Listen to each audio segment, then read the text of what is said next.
Well, good morning, everybody, and happy June, believe it or not. Thanks again for joining us for another month of the Blue Hill Peninsula Regional Housing Forum. I am Greg Paduke, Regional Planner at the Hancock County Planning Commission, joined, as always, by my colleague Olivia Jolly, Regional Planner. And before we dive into it, I will introduce HCPC's newest Regional Planner slash GIS Specialist, Emily Dussault. Give everyone a nice wave, Emily. If there's anything you'd like to say, you can go ahead. Otherwise, just want to let you know that Emily's in our office full time. She'll be taking over, I guess, co-working with Addison, our current GIS specialist, on comprehensive planning and all sorts of other projects. And so you'll be seeing more of her in the future, probably. And we're very excited to have more team members on our staff. This morning, we're going to start things off with a update, if you will, on the peninsula-wide housing projects that we've been working on. I believe at least most of you are familiar with the fact that been working with a consultant on some housing planning projects and housing studying, and Kate Burch, senior planner at CommunityScale, is taking the lead and is the consultant working on this project with us. And I will let Kate explain everything we've done so far, and then we can get into any questions, and then we can move into the second half of the meeting. So, Kate, whenever you are ready, you go ahead. Thanks, Greg. Yeah, hi everybody. So I think before we get into some details about this project, I just want to start with the plug for we are doing some me and one of my colleagues are coming up to the peninsula on Thursday, and we're doing some focus groups. And I see some familiar names here and people who've RSVP'd already, but we're having a meeting on the Thursday morning. I should have had the time pulled up in front of me. I can pull up Um, the invitation and yeah, put from it in chat. 10 to 11:30 in Surrey. That is intended for peninsula-based stakeholders, municipal folks, nonprofits, kind of anyone based on the peninsula. And if you haven't RSVP'd already, you're welcome to attend. We can make sure everyone in this group has the invite. And then we're also having a meeting on Friday morning from 9 to 10:30 over in Ellsworth at the Hancock County office. And this one is intended to be kind of a peer-to-peer learning meeting between people who've been doing this kind of work over on MDI. So you're also welcome to attend that meeting. And we have, and if there's anyone you think should be invited and you're not sure if they've been invited, please reach out to Greg because we're trying to make sure we can reach as many people as possible and hear from people for this. So that's my plug to come hang out with us. I think the other thing I will mention for this group too is that my team is going to be doing some driving around to look at some potential sites that have been identified to us by the town of Castine as housing opportunities. Um, but oh, sorry, Olivia, can you remove the one for the Ellsworth Library meeting? We're not doing that one. Yep.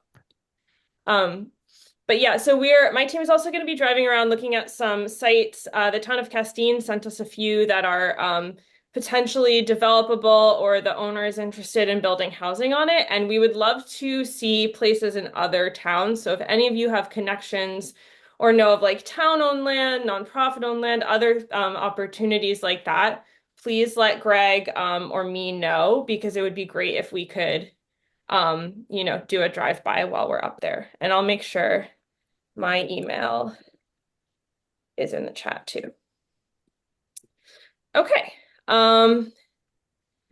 Yeah, so this project, I think you're all familiar with the basics of it. And I kind of feel like the committee members should be explaining like what your goals are, not me. But so what we've been working on so far, I guess I'll share this. Are you all seeing a slide right now?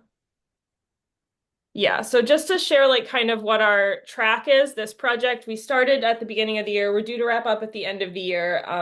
Part one is doing a housing needs assessment, looking at potential sites for housing development, and doing some implementation and solutions planning. So that's what we're focused on now. We've done the housing needs assessment.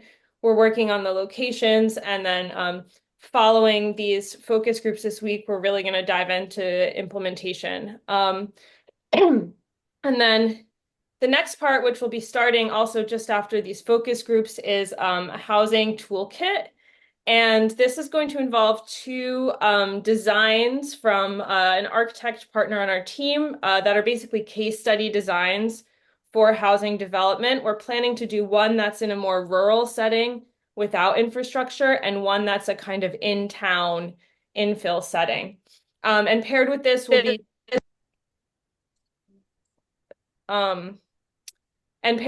be doing some educational and promotional materials, thinking about attracting developers and workforce housing. And we will be, as part of this, doing some public meetings in the summer in August, date TBD, but deciding on that soon. And then basically putting this all into a final toolkit and action plan for the committee. And one big part of that will be the committee deciding kind of how they're going to move forward, whether it's going to be a permanent committee or what kind of group they're going to form to be able to move these things forward. So before I share some more stuff, does anyone have any questions on kind of what we're up to overall? Your display may show better if you're in presentation mode. We're seeing edit mode, so it's quite small. That's better, thank you.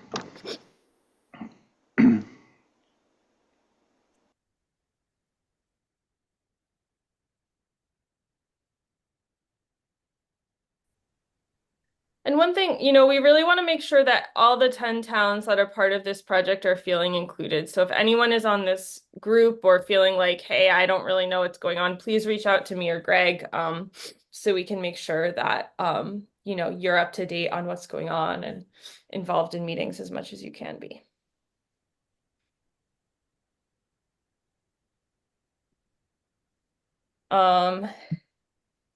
Yeah, so I can share some of the, we have a website. Where did it go?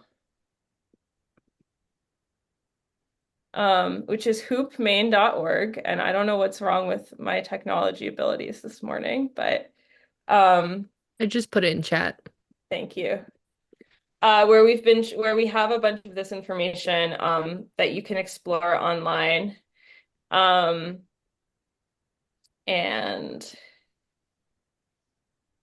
there it is. So you can see, you guys are seeing this Hoop Maine website now. So this has most of our housing needs assessment information on it. So we kind of evaluated all this information for these 10 towns as a whole instead of going town by town, because I think a core part of this project is that the towns need to work together regionally. It's not necessarily going to be that, oh, Brooklyn needs to build X number of housing units and Blue Hill needs to build X number. Maybe we can work together as a region to identify opportunities that kind of make it easier and more productive to build. So on here, we have a lot of the kind of housing needs assessment information that you can kind of spend more time exploring on your own, but a lot of this is not going to be a surprise to you if you're on part of this group. That housing has become, the typical home has become unaffordable for median income earners. Blue Hill, the peninsula as a whole has been growing in population with the greatest share of that growth in the highest income earning groups. And the greatest share of population in people 65 and older. So when we look at households with children and households with seniors, we see that households with children has kind of been slowly declining and households with seniors has gone up quite a lot in the past 15 years. We're also seeing more single person households and seniors living alone. And In terms of housing stock, the peninsula is primarily single-family detached homes with 3 or more bedrooms. There is a lot of vacancy because of seasonal vacancy, but there are very, very, very few rental units. And this chart shows vacancy rates, and you can see that the rental vacancy rate is underneath this line up here is a healthy rental vacancy line, and the actual rental vacancy rate is all the way down here. So there is a huge need for rentals that is not being met by the current supply. And that really means year-round rentals. When we look at how much housing has been built, this is a little tricky to answer because every town tracks their building permits differently. They don't all report them by unit number. Some report just by cost of permits, and some don't do permits, and they don't all report to data sources. But based on our best estimate, we see that, there's have not been that many homes being built, maybe like 20 to 30 a year, and predominantly single family, very few multifamily. We also see jobs have been kind of stable, if not a little bit of a decline, even as the population has been growing. Yeah, Jeff, do you want to ask a question? Thanks, Kate. I just wanted to know if there's a way that you could communicate with all of the towns that have different variables reported on building permits so that we could come up with sort of a uniform common data product to share with all the other communities that we have on the peninsula. Yeah, I think that's going to be one of our recommendations coming out of this project is going to be data collection, standardized data collection across all the towns. Yeah, so this chart shows that as the peninsula has been growing households, it has actually been losing jobs. So that kind of is telling you that, people who live on the peninsula, they're working off the peninsula, or they're remote workers, or they're retired. And that relationship between jobs and housing, jobs and workforce housing, becomes a little chicken egg, right? Like, are you not growing jobs because there's no one who can afford to live there, or vice versa? But it's a big part of the dynamics of this study. And I think the other one I'll just highlight in terms of data is looking at the available short-term rental data. This is another one where one of our recommendations is going to be better data collection, because this is a really hard number to track. These are kind of aggregate numbers, but we know that about 8 to 9% of homes on the Blue Hill Peninsula are short-term rentals, which is high. It's about average for that kind of tourism-heavy community. It's not as high as over on Mount Desert, where you're seeing more like 15 to 20%. And then finally, the kind of big number we come out of with all of this is housing supply need. So this takes into account this number up here, 481 units. That's based on the growth over the past 15 years. Extrapolating that out, you would need almost 500 new units to continue to accommodate growth. And then this bigger number, 852, this is really about underproduction. So this is based on the existing need, like those low vacancy rates. What housing hasn't been built over the past 15 or however many years. You're basically 900 units behind what the existing need is. So that gives you a total housing production need of 1,300 units, which is going to sound really high, especially considering you're only seeing about 30 units being built per year. So this is maybe not telling you have to do this tomorrow, but more just to contextualize the need and the problem.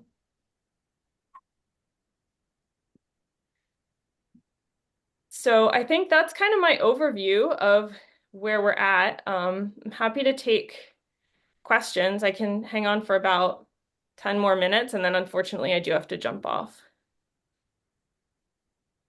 Hey, it's Kathy. I have a comment. You went through the gross numbers.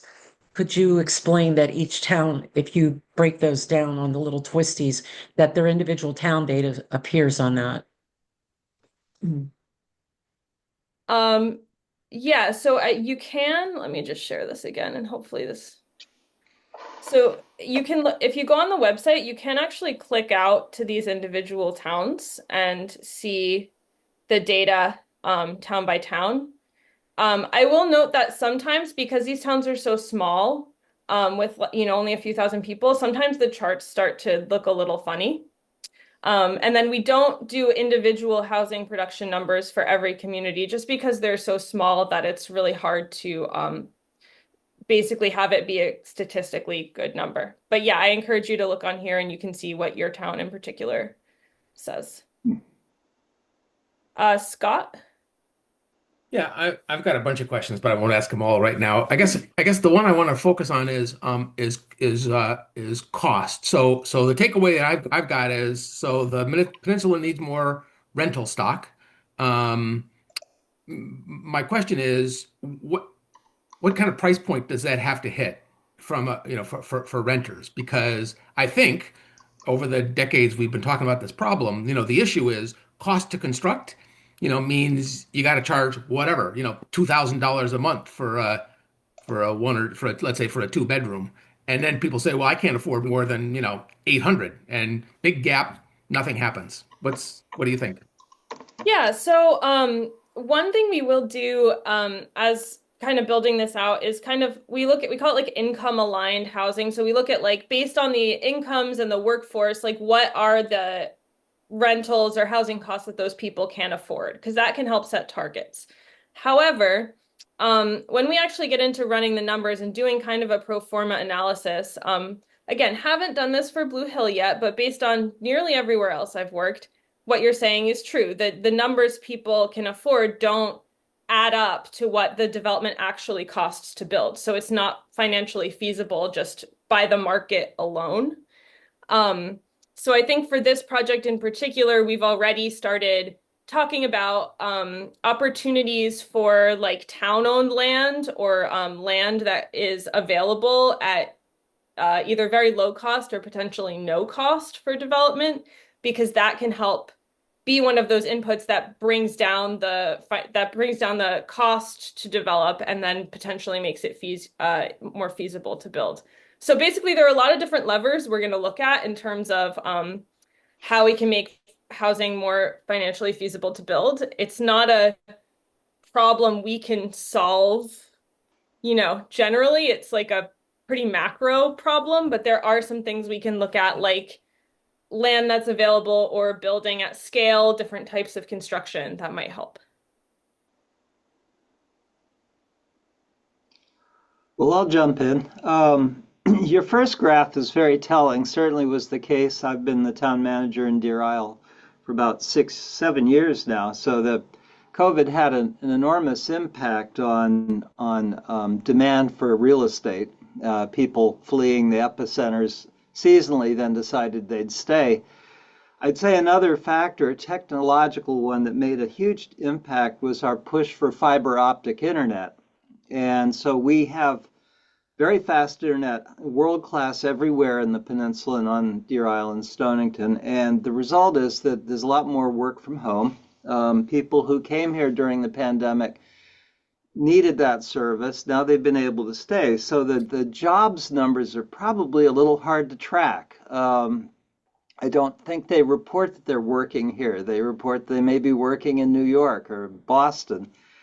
The other thing I'm noting, and I think it may be a pattern of gentrification in your graph that shows that we appear to have income rising while and affordability improving. And that may be a sign of gentrification, that because of remote work and because of better incomes, we're seeing that trend line of income catching up with affordability. I think the other factor, which you didn't mention, is that aging is a huge factor. We have a lot of people who are passing away now. I mean, the numbers in Deer Isle are scary, the number of deaths every month. And those houses come onto the market or their kids pick them up or something. But I'm thinking that just we're aging out of the boomers. And as that happens, housing supply will also improve here. Kind of sadly, but that's the fact. And so I'm really curious how these two technical forces, market forces, and population forces are all intersecting in a way that looks like it may be solving the problem, but not to the advantage of local people. And so my final point, and I'm sorry I'm taking so long, is we have a lot of seasonality in local workforce, and you don't seem to pick that up in your presentation, that we have full employment, absolutely full in demand for guest workers in the summer, and then relatively high unemployment rates in the winter. And so that makes it hard for somebody in the local economy to afford anything because they can't make mortgage payments for 6 months of the year. Thanks, Jim. Those are all great points. One thing I will say, I didn't share it on here, but we did look at some information about mortgages and also about work from home rates. And since COVID, you've actually seen a higher share of people applying for a mortgage as their primary residence, and also a huge, like 300% increase in people working from home. So something we've talked about in our group is basically, is that trend going to continue? Are people going to continue moving to the peninsula and working remotely at what are probably pretty high paying jobs? Or are people going to start getting called back to the office and this won't be something that can continue going? And I don't know if we have the answer to that yet. Seems to be going pretty strong here. I get a lot of remote workers moving in. Good to know. All right, David, and then I have to jump off right before 10:30, so. Yeah, I would just reinforce Jim's comments about the remote workforce. I think because of the high-speed internet, that's completely changed things. And Annie and I have some direct experience with selling our home in Brooksville to a young couple who both work remotely, but they're living here full time. And I think that's shifting the dynamic. And if there's any way to gather that data about people who are working here and living here, but working remotely, I think that might clarify a few things. Thanks. Kate, can I just ask, do you have information to compare some of the numbers of the peninsula to MDI? And just because it seems like if you squint down the road, that's where we're headed. And only one other comment is that, if you multiply the number of units needed by about 250,000, which might include land costs, you get well over $300 million. Just a perspective. Yeah, thanks, Bruce. That's a good. We only compared short-term rentals so far, so we can quickly pull together some other comparisons to trends on MDI. Apropos of that point, there are towns on MDI who already have seasonal census reporting, seasonal housing at over 60%. Yeah, we're over 50.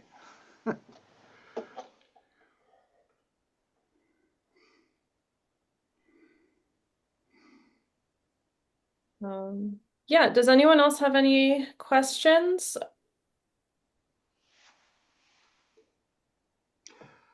Scott Miller said he had a couple. You have 5 minutes, Scott. I'll save them for I'll save them for well Okay. let me yeah no I'll save them for later. I don't want to use up our time. I wanted to do a quick poll to see how many towns issue building permits. Blue Hill does not. Surrey does. Deer Isle does. Maybe now. So Yeah, we pulled that number, but I don't have it in front of me. We did do like a little review of all the different towns. right. I got the breakdown from our CEO, and we're on average only building over the last 3 years 7 new dwellings. Yeah, I think the point with building permit data, like we don't have perfect data, but we know the numbers are very, very low. So, yeah. Anyway, I just think data collection is not as easy as you probably well know, as easy as it sounds. It's like, oh yeah, we just got to collect the data, but at least in Blue Hill, it's largely. I mean, we don't track new residential construction. We're supposed to, but we don't. We do track subdivisions, which actually is where I think the meaningful action in terms of housing construction And it in the cuts town of Blue Hill. different. We have people get building permits who don't build, and other people who build or bring in mobile units without getting permits, and we have to sort of play cat and mouse games with them. Right.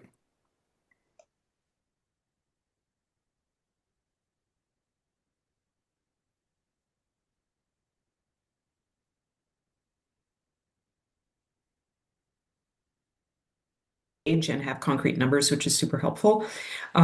It seems like the implication of all this is, yeah, we need to, nibble around the fringes where we can encourage people in our towns to, make choices that result in more housing, rental and year round. Rental and people for themselves.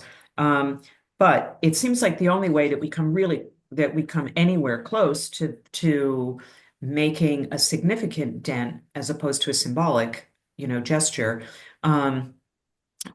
is a few or one or three or something really pretty substantive building projects that would only be funded by some combination of a public-private partnership. And how do we conceive of, like, will the consultant's task kind of focus in sooner rather than later on what it takes to make that something like that happen over a 5 to 7 year period? As I think that's the only way. Like, we need, half a dozen 50 unit, complexes or something like that.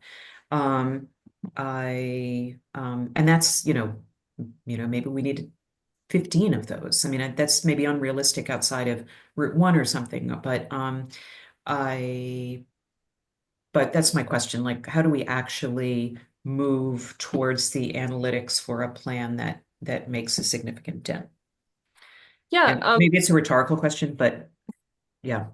I know that's what we're going to be focusing on next after the focus groups. We've started talking about some different opportunities that other places are using. Like, we're currently working on a project in Rockland, and they have had some success with I think it's USDA rural rental or maybe it's Maine Housing rural rental program, where that has helped them build some new units. So I don't have an answer for you right now, but that's exactly what we're gonna do next. Yeah, so unfortunately I have to jump off, but thank you all for listening to me and contributing. And again, I hope to see you all on Thursday or Friday. Please get in touch with me or Greg if you have any questions about the meetings, if you can RSVP, and if you have any sites that you think we should visit while we're up there. All right, thanks everybody. Thank you, Kate. Yeah, as she mentioned, reach out to me or her with any follow-up on any of this, and we'll be in touch. It would be great to hear what your thoughts and opinions at these in-person stakeholder meetings. All right, and before I get into our second half, I will mention, maybe to Ina's point, Maine Housing is upcoming in the next, couple of months. I think going to start announcing some of their funding opportunities and their windows for application. So I think I'll be trying to reach out to folks. Maybe we can have some conversations about that. I know their real affordable rental housing program is going to be coming available soon, their affordable home ownership program, and I think a couple of others. And so there's a window, at least, for projects to come together and possibly submit for an application if, all the pieces come together. So we can talk about that a little more down the road as those opportunities are announced. Bruce, yeah. I think that is the central question in my mind. I mean, and I think the only way, maybe not the only way, but a good way to solve some of it anyway, is to have a peninsula-wide organization that can accept donations, that can own land and can produce housing. And if we don't end up with that entity by the end of this project here, then we haven't done what we're supposed to do. Bruce, this is Alan. On the first slide that Kate showed, I think the last word was a development agency or something. I think that was the most important. Those were the most important two words on that slide, building on your point here. And I really hope that is something that can be developed, some entity, a special purpose organization that has that capacity. We had something called Coastal Acadia Development Corporation, which was more focused in MDI, but reached the Blue Hill Peninsula. It folded probably, I'm going to say 20 20 years ago, but MDI still has a local development corporation. So an LDC is one model. It's a little tricky to get interlocal agreements on these things. I know Surrey selectman, Brooklyn selectman was pushing that. He subsequently passed away. But it's tricky because particularly if you ask each of the towns to contribute money ahead of any specific projects, most towns are reluctant to invest in housing in other towns. So we have to go at it carefully. Jim, what was the ask financially? Do you recall? Or what would it be? And I guess the second part of my question is, I think there's much more interlocal collegiality and cooperation now. We've seen it in climate resilience issues. Do you think that sets the stage for a better outcome looking ahead? I don't know. I think we could look at a local development corporation, but if we go to towns asking for money ahead of having a concrete idea of what we're doing, we'll probably get swatted down. I mean, it's just another third-party request. You've got to get the signatures, and it has to kind of be built from inside with select board participation, I think. Well, I also look at dollar signs. What are we looking at? I mean, what would a town contribution be? Is it 1,000? Is it 50, 100? What are you thinking? I don't want to start with the money. I want to start with the ideas and the volunteers and get something kind of grassroots going before going to towns for appropriations. Well, I understand the sequence. Go ahead. Would the town contribution go towards the infrastructure to have an organization and run an organization, or go to the actual housing production would be a question as well.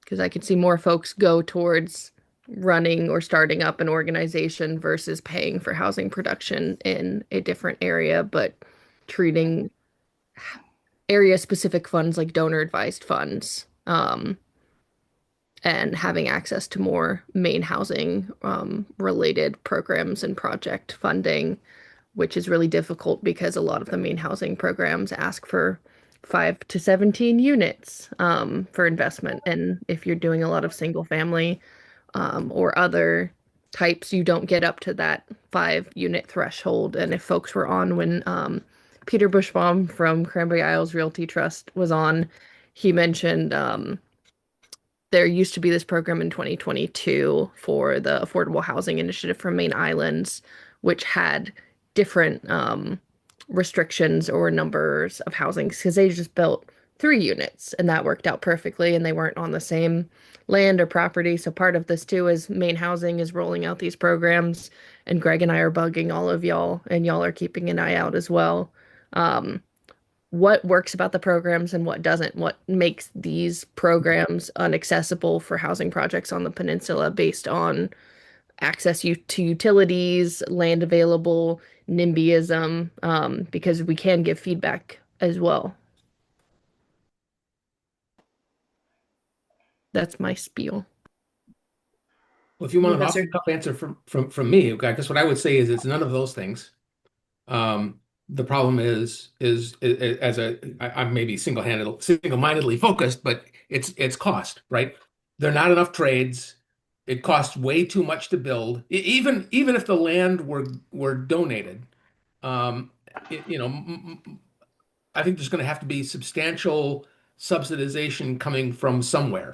And Deer Isle and Stonington seem to have done an island workforce housing and the the Homeport nursing home. Yeah, Conversion. It seemed, at least when I went there when it was the grand opening, it seemed like it was a really good economic model that didn't rely on leaning on Deer Isle or Stonington taxpayers. It feels like that may have changed a little bit since then. But again, the point is we are maybe not uniquely, but we're an especially high cost of construction market.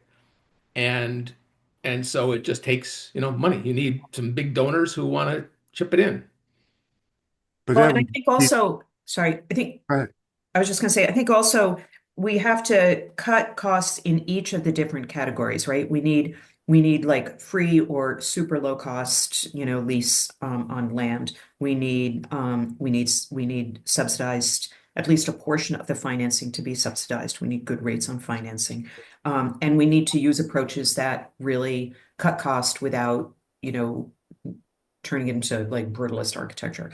So we need to cover each of those. The question that I feel like is an early-ish one, like this, maybe there's matrices out there that and I agree cost is the biggest problem, but if our starting point is we need an entity, what are the pros and the cons and the sort of the rules and the opportunity around a local development corporation versus a regional housing authority versus a land and housing trust versus just a vanilla kind of public-private partnership that maybe looks like something else. Maybe it's a nonprofit, or maybe it's a not-for-profit business, so that's like 5 different options right there. And I don't really know the pros and cons and the structural legal differences and which ones allow us to access certain types of funding and which ones allow us to, access something, some different kind of opportunity. I also think that any, if we take on a biggish project or promote a few different types of projects, the more we can kind of, I know it makes it more complicated, but if we can layer in, make it more community oriented, like layer different housing types for different target populations, that allows us to sort of spread the opportunity for financing. So it makes for complex partnership and timing difficulties, but at the same time, it may make it more likely that we can get over a finish line. I know, I think those questions are exactly what we want the consultant to begin to answer. To tell us, yeah. Or at least to lay out, because there's also a bunch of strings attached to some of those. Yeah. Some more than others, and opportunity versus commitment, or some of the state requirements. So I think there are a lot of questions surrounding that. What's the best way to do it, and how are we gonna, how would we get to the point where we have something that can do fundraising? Because if you look at I have no idea what Maine Housing is going to roll out, but surely it isn't 300 million, right? So no matter what it is that they have, it's going to be a drop in the bucket. I mean, at least it's a drop, but it's a drop in the bucket, and we would still need to supplement that with fundraising. Yeah. So it would have to be something that could do both. Yeah, I agree. I mean, it's almost like we need a list of opportunities, and we need like a SWOT analysis from them for each one, vis-a-vis sort of a certain goal. And then maybe we've got a few different goals, and maybe there's a different SWOT analysis if you've got a different goal. I also wonder, Alan, with all your experience in lobbying and advocacy, whether there should also be some kind of track that that lobbies for and some type of incentive for homeowners on ADUs, especially and something that addresses the challenges of older buildings and how they don't fit. Your egress windows are too small, or where there can be what it would take to make it possible for people to do a little bit of renovation in part of their home to turn it into an additional rental unit. And that's different than the new builds. And I know there's some work being done on that, but it's been more about how do we change the ordinance, how do we relax the ordinances so there's more things possible, but there also needs to be incentives. So I think an advocacy track on that, whether it's a tax rebate or whether it's looking at requirements for people proposing less than two units or less, or I don't know, we need a bunch of recommendations around that, I think, as well. And I would wrap that analysis that you've just mentioned into your earlier point, where you've outlined 5 different strategies going forward, and I think that becomes part of that. The advocacy track becomes part of that. We've just finished benchmarking a number of nonprofit development corporations, albeit at somewhat smaller scale than we'd be talking about. But there's some common threads, and one of them is that they're attacking the middle market, which is not the subsidized housing, because that's the great unserved market that they see. Second is that they rely heavily on private philanthropy.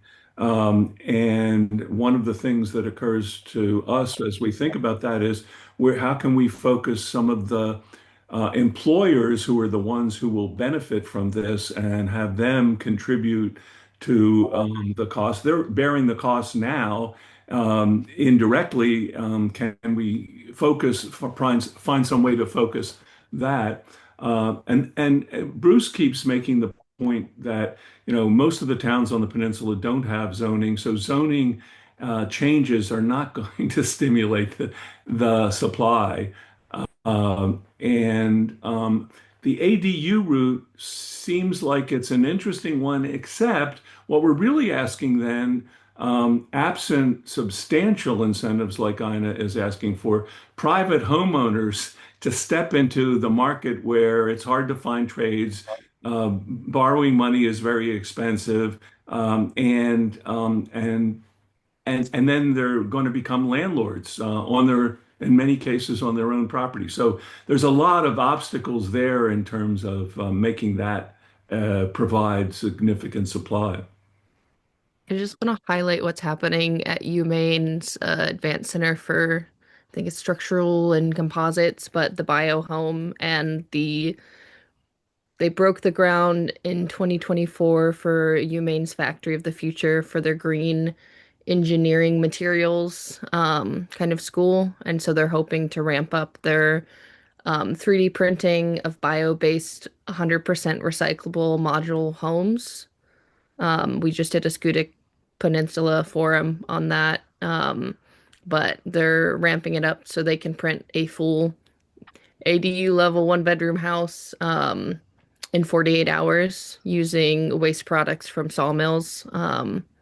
So that's just something to be keeping an eye out for. They're trying to advance the Maine forest economy and solve affordable housing in some areas.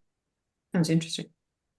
I've got a question for Scott. On Pleasant Street North, there's a market rate housing development there. I think it's 4 or 5 duplex units that were built by, I guess, a private individual. And I'm wondering if there's anything to learn from that. Were they modular? Were they stick built? I mean, is the full occupancy?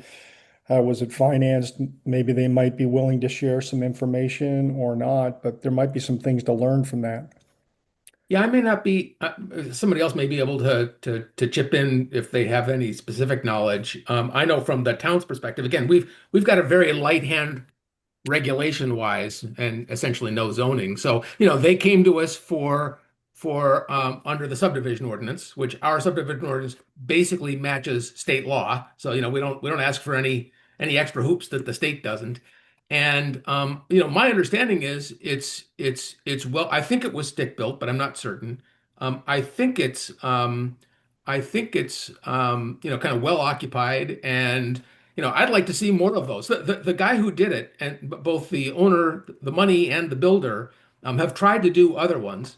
They also tried to do one in downtown Blue Hill on Tenney Hill, and had some issues with that one. Not just neighbor pushback, but also, which is not one of our review criteria, but also more substantive issues in terms of the location. Some people don't like him because he's doing a bunch of development and all the neighbors, find a reason to complain. But I think, again, we haven't taken an official position on it, but I think, we support it and, kind of applaud it. There's also, I'm not exactly sure where it stands, but there was also an effort to do something over by the Harborview apartments on Greens Hill. So there are a number of, there's actually been a lot more subdivision activity in Blue Hill, meaning multi-unit housing activity in the last, probably 5 years than there was in the decade before that. And so I'm a little bit encouraged, but they're all market rate. They all, the economics favor, again, these are not super high-end units, but the economics favor, if you're going to get a plumber out there, you might as well put in some fancy, plumbing fixtures rather than and get more rather than building for the low end. There's just and it's hard. Again, the reason that one worked is because there's a local builder who I guess I would say was not did not have a long history of building, as other may know, but I think he was mostly had a roofing business. But he's now, he's like the guy that's set up to organize all the construction for him and for the owner, and it's worked out well. So I'd love to see more of that. And again, we from from an ordinance perspective, we really don't regulate any of those activities any more than the state requires us to. So we stand by and applaud when people build more good stuff. Well, I'm interested in that because from the standpoint of the advertisements I saw were just under $2,000 a month for 2 bedroom. And so like that's just not realistic for a working class person. And so is there anything that can be learned from that process there about how to make a lower cost, or has been discussed some type of subsidized thing that would lower that rental to an affordable level? So for what it's worth, I don't want to take too much of the floor, but some years ago, Bruce, I'm not sure whether you were with me. No, it was somebody else. Anyway, we went to talk to the Lawrences about their employee housing, kind of across from Marlantini's and stuff, because that seemed like they built it. It was sort of low cost. It was like I think less at the time, less than $1,000 a month. And we were asking the same question: what can we learn from that, and how can we roll it out, much bigger? And Chuck sent us to Belinda, who really understood everything. And what we took away from that conversation was the only reason it worked for them was that they were uniquely positioned, building tons of trade winds in the area. So they already had project managers, construction crews lined up. They would just sort of divert them instead of doing another convenience store. They built that stuff. They bought enough materials from, I think, Hammond, that they got big discounts.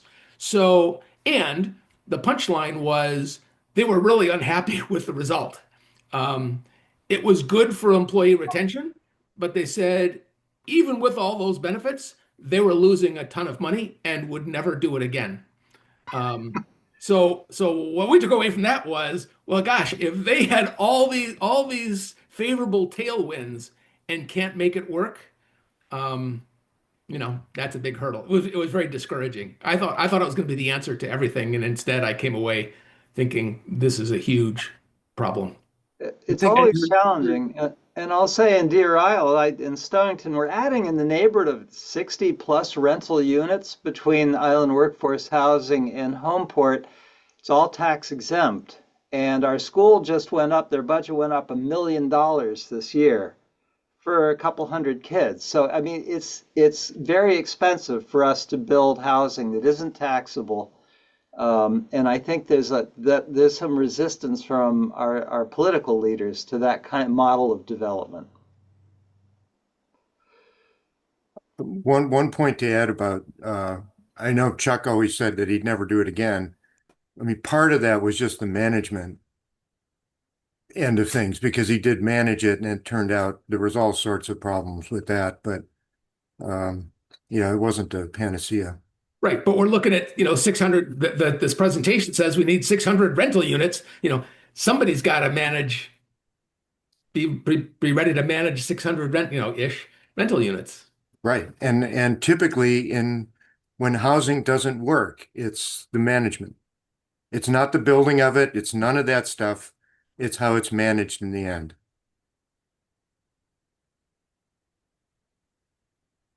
David, I dropped the link in the chat.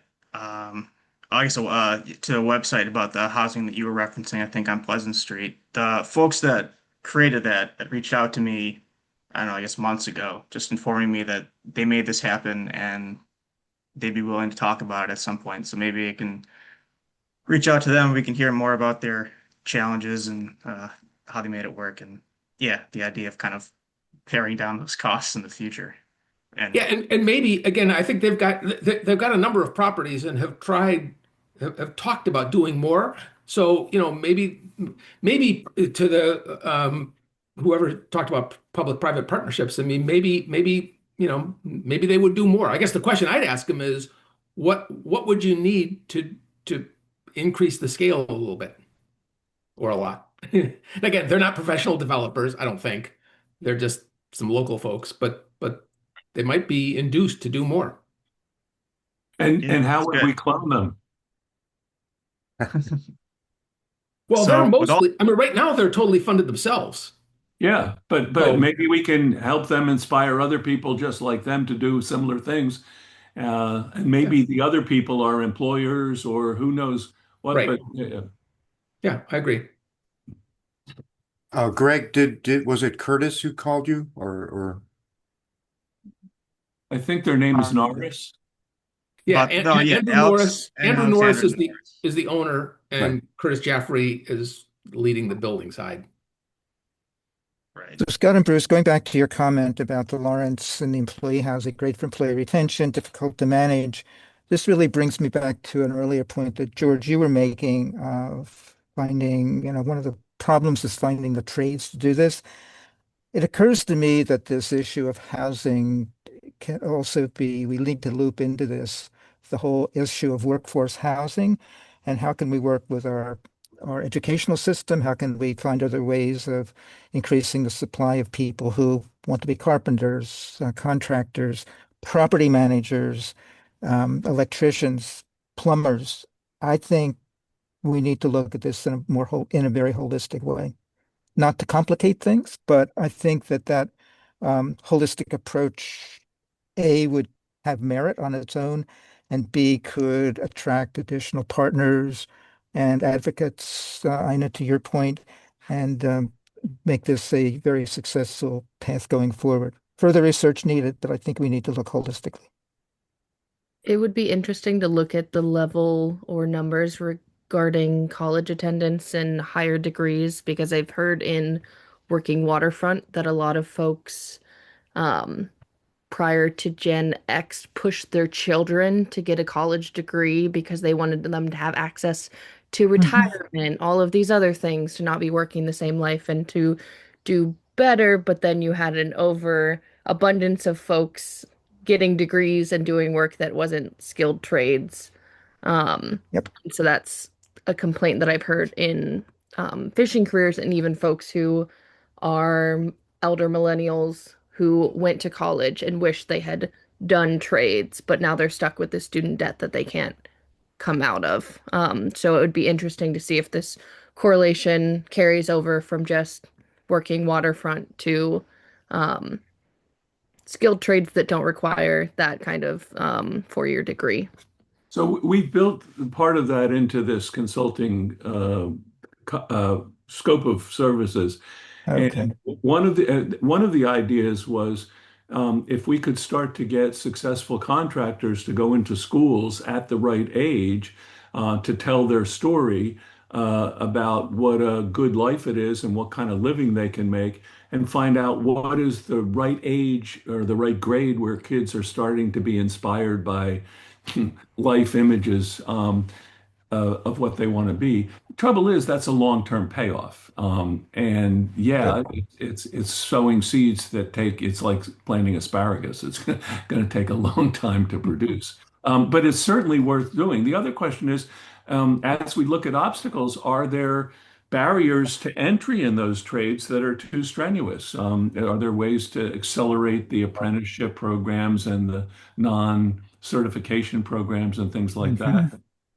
It would be great to get someone from the St. George Connectivity Hub. There was a lot of investment through some of the broadband and digital equity work that the state was doing, but they're trying to do basically a K through 12 experience where you're getting kids in these maker spaces. And so similar to the program that funded the Stonington, Deer Isle, or Disco Island Connectivity Hub. I know Mike Felton, who was a superintendent and is now running their kind of make a life, not a living, but get people back into the trades and introduced at an early age to these workforce pathways. Yeah, GSA.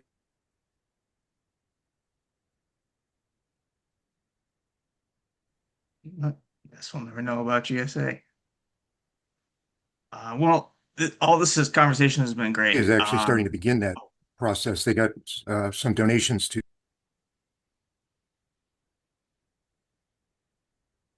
I guess Bruce's world-class internet is not is second world class. Yeah. Bruce, Sorry, you want to try Bruce. again? Yeah, we have the our internet is called Third World in Brooksville. I don't know if I was just saying that GSA has already kind of started what George was mentioning about the trades. They had a fairly large donation to get that going, and so it'll start next year. It'll be interesting to see what happens with it because it is something that's needed, and of course you got to do the long term with the short term. Ideally, if you know, it would be great. We're not doing anything ideally here, but ideally, it would be great to have an economic study go alongside the housing study because the conversation has already illuminated that the two are totally connected. And everything that's going on, you know, if you get an electrician's license, who's to say that you're going to bother to stay on the peninsula unless you really want to? You can go anywhere at that point, you know, and it's just really a question of looking at the whole picture is awfully hard to do because there's so many interconnected parts. But I do think we need to really address some of those, and maybe at some point we can get the economic study going. Let me just add one other thing. We should look at transportation and talk about connections.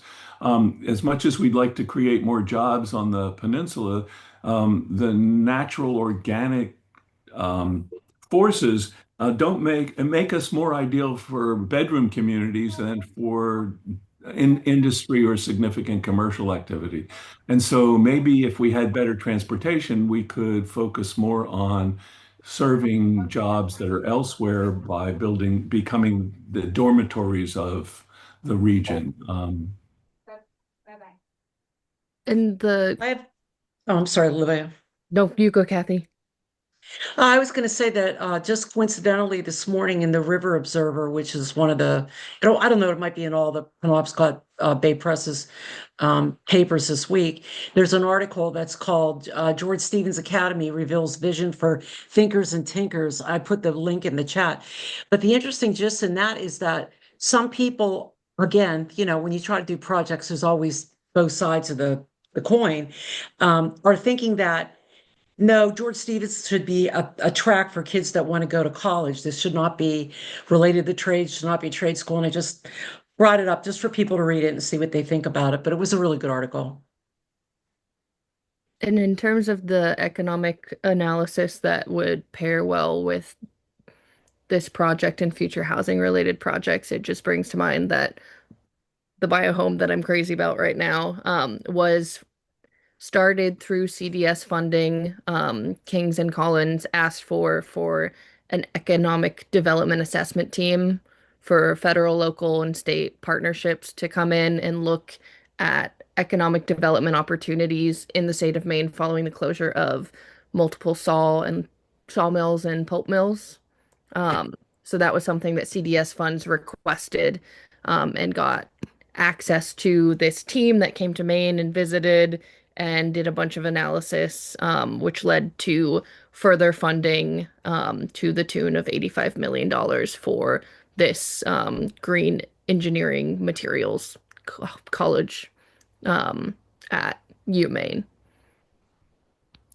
So thinking about CDS or other potential investments, funding wise, for some of that feasibility and thinking for the economic portion of it. Want to throw just one more quick idea out. What about the idea of finding some funding for internship programs during the summer in the trades? The interns have to work on the peninsula, And maybe we could entice more contractors if we were supplying them with interns, and maybe that would build career interest at the same time. Mhm. Interesting. Yeah, I think it's a good idea, and I just want to build on what Bruce said. Bruce is close to GSA, so he's probably already aware of this. But during the career fair type days, early on, a number of a lot of our local tradespeople are GSA graduates, and my understanding is, they go back to those career fair days and talk about what they do and why they like it, and kind of market it. I'm not sure if it's been successful at all, but I know the effort's been made, and maybe that should. I'm not sure whether whatever they would be 10th graders at GSA is the right time to hit them, or whether it needs to be earlier or different. But so I guess where I was going to go was to George's comment is maybe we should talk to some of those people who do it. I'm thinking of David Gray, for example, and see what they think. See what they think. Like what's worked, what hasn't worked, what would be helpful, what do you need, and fashion a plan around their experience. Yeah, And there's a bunch of people who did graduate, and like Peter Belinsky, who now owns Hughes or is the head of Hughes, and they're very interested in somehow being a part of this because, like all the other contractors, you can't find anyone to work because no one can find a place to live. Mhm. And if you're commuting an hour and a half to the job site, that's pretty limiting. So I think that there would be interest if we could find a way to plug them in. And it might be substantial interest even. And if we develop this kind of a program, we could attract a lot of publicity, which would help create some slipstreaming for the rest of the stuff we're going to doing, especially fundraising. That would give us a good glow that we're trying to attack the problem systemically. So, Mhm. George, you mentioned fundraising. I just want to highlight what Olivia put in the chat. The Northern Border Regional Commission, sort of an unknown, underappreciated um, federal program, really has economic analysis. Economic development is one of its core things. I really think we should be looking at that as well, if we haven't so already. HCPC is the locally designated district for the Northern Border Regional Commission in Hancock County. So we can provide project scoping, grant writing support through a contract with the Northern Border Regional Commission. And I just dropped in the Catalyst program, business and workforce development, system services programs and facilities that create, retain, or expand businesses, meet critical workforce needs and in-demand skills of emerging industries and companies, align with the current and future needs of regional employers, and they'll be evaluated for alignment with EO something, including connections to registered apprenticeship, new industries and occupations, and high growth and emerging sectors. Also highlighting there's been several programs in terms of getting formerly incarcerated folks or folks who are recovering from opiate addiction into the workforce again. And these programs pay for apprenticeships and pay for, they haven't necessarily been active in the past couple years, but they pay for, I think, this first 6 months of someone working under an organization um, to relieve the burden on the employer of having to pay for and train a person who might potentially not continue through the training portion of bringing someone on, which is a big risk, depending on the size of your organization and the energy that you put into um, training people. So that is a program that has existed and could be co-opted in other spaces. But that funding was provided at either a state or federal level. Yeah, Is there's that also something? programs that pay high schoolers to help out with building computers. I can ask Elaine in Washington County at SCEC, but for their broadband and digital equity, there were programs that would pay for the students' time to build tech and also teach older folks in their communities how to use it. So these pathways do exist, but haven't been used in this context. So we ought to get out in front of that. AI is going to replace a lot of tech jobs, but it'll never replace carpenter and plumbing jobs. Yep. Mm, Okay, well, I've got to um, jump. yeah, we are a little over time. I was going to spend some time uh, forging project or forum ideas, but I think we just shared a lot of ideas for future forum topics here. I'll send out that spreadsheet when I do a follow-up, and you can all chime in with additional things that you'd like us to talk about for the next 6 months, because right now that's what we have left is 6 months of forums, and we are taking July off, so no forum meeting next month. We'll continue these again in August. Um, this was a really great unplanned discussion, and I think that's why these forums exist. So I'm very appreciative that everyone was able to be here. All right, I will follow up with all of you in an email. Thanks again for all of your time, and I'll be in touch in the meantime with our plans for future meetings. Have a great day. Thank you. Thank you. Thank you.